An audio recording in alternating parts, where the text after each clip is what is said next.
నమస్కారం. మన్నెంలో న్యూస్ బులెటిన్‌కు స్వాగతం. పోలవరం జిల్లా దేవీపట్నం మండలం పోతవరం గ్రామంలోని మండల ప్రజా పరిషత్ ప్రాథమిక పాఠశాలలో విద్యార్థులకు అందించే మధ్యాహ్న భోజనంలో నాణ్యత లేని గుడ్లు వడ్డించడం కలకలం రేపింది. ఈ విషయం తెలుసుకున్న వెంటనే స్థానిక ఎమ్మెల్యే మిర్యాల శిరీషాదేవి స్వయంగా పాఠశాలను సందర్శించారు.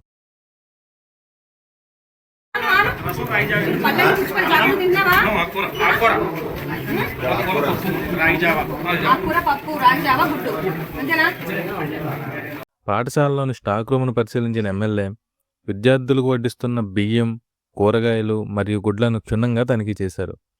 అయితే గుడ్లపై నల్లని మచ్చలు ఏర్పడి ఫంగస్ పట్టడాన్ని చూసి ఆమె తీవ్ర ఆగ్రహం వ్యక్తం చేశారు. మేము అదే చెప్తున్నాం అండి, వేయట్లేదండి.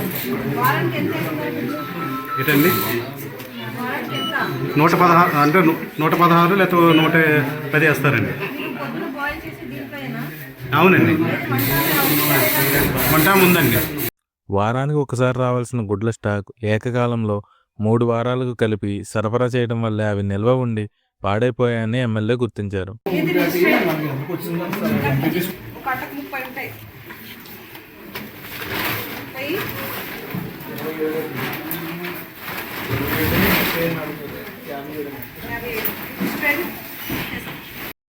ఈ సందర్భంగా ఎమ్మెల్యే మాట్లాడుతూ విద్యార్థుల ఆరోగ్యంతో ఆడుకుంటే సహించేది లేదని హెచ్చరించారు.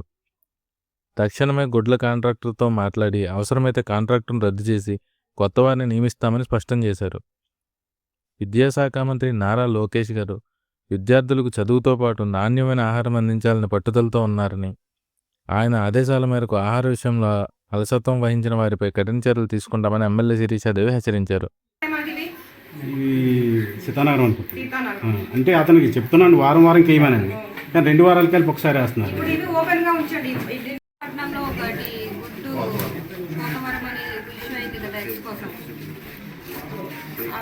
స్కూల్ విజిట్కి వచ్చానండి. యాక్చువల్లీ అంగన్వాడీస్కి ప్రతి స్కూల్లో కూడా ఇదే కంప్లైంట్ చెప్తున్నారు. నాకు ఏ విలేజ్ అయినా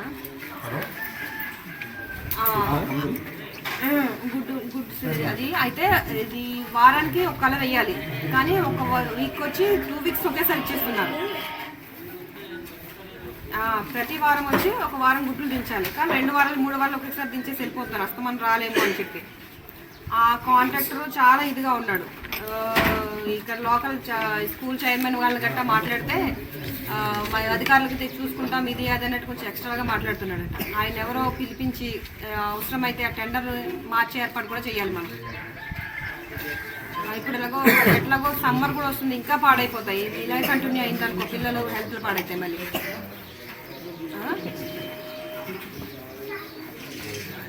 ఇప్పుడు పోతవరం స్కూల్ అండి, ఇది ఎంపీపీ స్కూలు, దేవీపట్నం మండలం.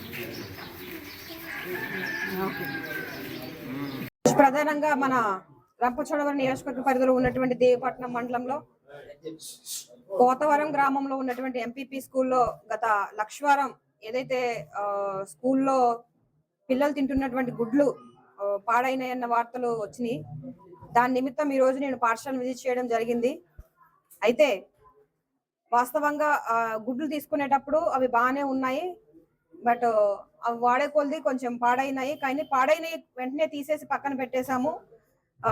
బాగున్న గుడ్లు మాత్రం పిల్లలకు పెట్టామని కుక్ అదే విధంగా హెచ్ఎం గారు కూడా చెప్పడం జరుగుతూ ఉంది. అయితే నేను ఇప్పుడు సమ్మర్ వస్తుంది కనుక ప్రతి ఒక్కరు కూడా కూరగాయలు కానీ ఇతర నిత్యావసర సరుకులను కానీ గుడ్లను కానీ ఎక్స్పైరీ డేట్లు చూసుకొని మరీ తీసుకోవాలని నేను మనవి చేస్తా ఉన్నాను. ఎందుకంటే ఎండాకాలంలో ఎక్కువగా గుడ్లు పాడయ్యే అవకాశం ఉంటాయి. ఒక వారానికి ఒక కలర్ వేసి ఫస్ట్ వారం బ్లూ కలర్, సెకండ్ వారం పింక్, ఇట్లాగా వారానికి ఒక కలర్ తో ఎగ్స్ ఇస్తారు. ఎంతమంది పిల్లలు ఉంటే అంతమందికి సరిపడగా వారం రోజులకు సరిపడా గుడ్లు ఇస్తారు. కానీ ఏం జరుగుతుందంటే ఇంత దూరం ప్రతి పాఠశాలకి ప్రతి వారం రాలేమని చెప్పి ఎవరైతే కాంట్రాక్ట్ తీసుకున్నారో ఆ వ్యక్తులు 3 వారాలకి 2 వారాలకు ఒకేసారి ఇచ్చి వెళ్ళిపోతా ఉన్నారు. తద్వారా ఏమవుతుందంటే రోజు ఒకేలాగే ఉండదు. ఒక పిల్లడు ఒక రోజు మానేవచ్చు, ఇంకో పిల్లడు ఇంకో రోజు మానేవచ్చు. అలాంటప్పుడు కొంచెం స్టాక్ ఎక్కువ ఉండిపోతుంది. దానికి ఏం చేస్తున్నారంటే ఆ మిగిలిపోని అన్ని పెట్టడం వల్ల కొంచెం ఇబ్బందికరమైనటువంటి వాతావరణం మనం చూస్తూనే ఉన్నాం. సో నేను ఇప్పుడే ఈ విషయాన్ని చాలా మంది కూడా నాకు చెప్తా ఉన్నారు, ఎగ్స్ పాడవుతున్నాయి, ఈ ఎండాకాలం వస్తుంది, ఇంకా మేము ఇబ్బంది పడాలి, దాన్ని ఎక్కడ స్టోర్ చేసుకోవాలో కూడా తెలియని పరిస్థితిలో ఉన్నాయని చాలా కంప్లైంట్స్ వచ్చినాయి. ఈ విషయాన్ని నేను వెంటనే పిఓ గారికి కూడా తెలియజేయడం జరిగింది. ఒకసారి కాంట్రాక్టర్ తో పిలిచి మాట్లాడతాం, లేదా అవసరమైతే కాంట్రాక్టర్ ని మార్చే ఏర్పాటు కూడా మేము చేస్తామని పిఓ గారు మాకు చెప్పడం జరిగింది. కాబట్టి నేను ప్రతి అంగన్వాడీ టీచర్స్ కానీ స్కూల్స్ లో ఉన్న హెచ్ఎంస్ కానీ ప్రిన్సిపాల్స్ కానీ ప్రతి ఒక్కరికి చెప్పేది ఏంటంటే, ఎవరైతే కాంట్రాక్టర్ ఇస్తున్నారో వాళ్ళకి నచ్చిన వాళ్ళ ఐటమ్స్ వాళ్ళకి అయిపోవాలి. వాళ్ళ దగ్గర ఉన్న సరుకు వాళ్ళు స్కూల్ కి డిస్ట్రిబ్యూట్ చేసేసామా లేదా అన్న విధిలో ఉంటారు. కానీ ఆ ఇచ్చినటువంటి సరుకులు వాటి యొక్క సమయం ఉందా లేదా, ఎక్స్పైరీ డేట్లు, అదే విధంగా తయారు చేసిన డేటు ఇవన్నీ చూసుకొని మాత్రమే ఆ యొక్క సరుకులు తీసుకొని పిల్లలకి మంచి పౌష్టికాహారాన్ని అందించాలని మేము కోరుతా ఉన్నాం.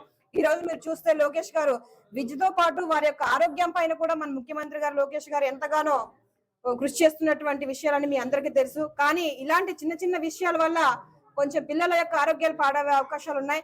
కాబట్టి దయచేసి ఎవరైతే ఈ అంగన్వాడీ టీచర్స్ కానీ హెచ్ఎంస్ కానీ ప్రిన్సిపాల్స్ కానీ ఉన్నారో వీళ్ళు దయచేసి ఆ యొక్క ఐటమ్స్ ని బాగుంటేనే మాత్రమే తీసుకోండి, బాగలేకపోతే అవి మాకు వద్దని చెప్పి విడిచిపెట్టాలని దయచేసి మనవి చేస్తా ఉన్నాను. కాబట్టి ఇక నుంచి ఫస్ట్ వార్నింగ్ గా మేము హెచ్ఎం గారికి వార్నింగ్ ఇచ్చి వదిలిపెట్టడం జరిగింది. ఇంకొకసారి ఇలాంటిది రిపీట్ కాకుండా చూసుకోవాల్సిన బాధ్యత ప్రతి ఒక్క మండలంలో ఉన్న ఎంఈఓ గారిది కానీ ఏటీడబ్ల్యూ గారి మీద ఉంటుంది. కనుక వీళ్ళందరూ కూడా తక్షణమే అలర్ట్ అవి ప్రతి స్కూల్లో ఉన్నటువంటి ప్రతి సరుకులు ఏదైతే ఉన్నాయో వాటిని వెళ్ళి పర్యవేక్షించాలని మేము ఆదేశాలు జారీ చేయడం జరిగింది. కనుక మరొకసారి ఇలాంటివి జరగకుండా చూసుకునే బాధ్యత మేము అందరం తీసుకుంటామని తెలియజేస్తా ఉన్నాం.